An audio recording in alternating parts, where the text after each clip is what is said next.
La pensée soulignée par le Seigneur pour les 3 jours de ce camp de Pâques qui s'est tenu à Canté sur Beuvron du 5 au 7 avril 1988 se trouve dans 1 Samuel 16:1 et particulièrement la portion de ce verset.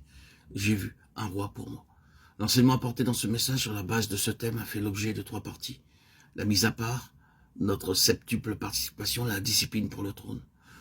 Ce que Dieu vous a dit s'adresse en premier lieu à votre cœur. Si vous n'avez que peu saisi ce qui vous a été dit, la lecture de ce rappel, l'audition de ces audios vous permettra de revoir ce que vous avez entendu. Ce qui a été reçu dans le cœur deviendra à l'heure de Dieu votre expérience. Pourvu que vous obéissez en mettant en pratique ce que le Seigneur a pu vous dire. Ma part, ô Éternel, je le dis, c'est de garder ta parole. Psaume 119, 57. Honorez le Seigneur en lui obéissant, faites ce qu'il vous dit, servez-le joyeusement. C'est ainsi que vous entrerez progressivement dans l'expérience de la plénitude qui est en lui.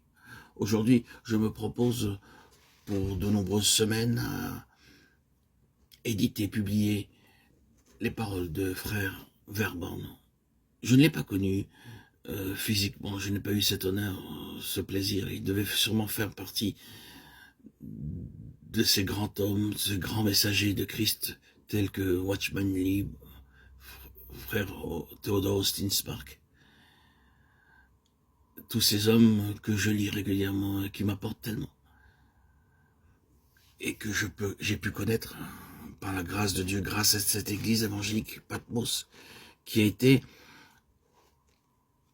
la fondation de toute mon avancée, de toute ma croissance spirituelle.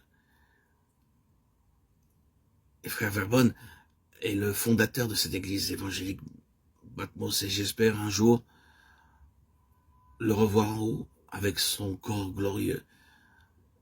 Et je suppose toute sa gentillesse, toute sa bonté, qui émane de tous ses écrits. Ça fait la 2e ou 3e fois que je lis ce fascicule de frère Verborn, et j'y prends tellement de plaisir. Donc je vais m'atteler à cette tâche de vous les publier en audio. J'ai vu un roi pour moi. Et avant de débuter, de développer ce thème, il est nécessaire de définir certains termes, à savoir celui d'enfant et celui de fils. Le mot enfant, selon son contexte, peut varier dans sa signification. Dans Jean 1,12, mais à tous ceux qui l'ont reçu, à ceux qui croient en son nom, il a donné le pouvoir de devenir enfant de Dieu.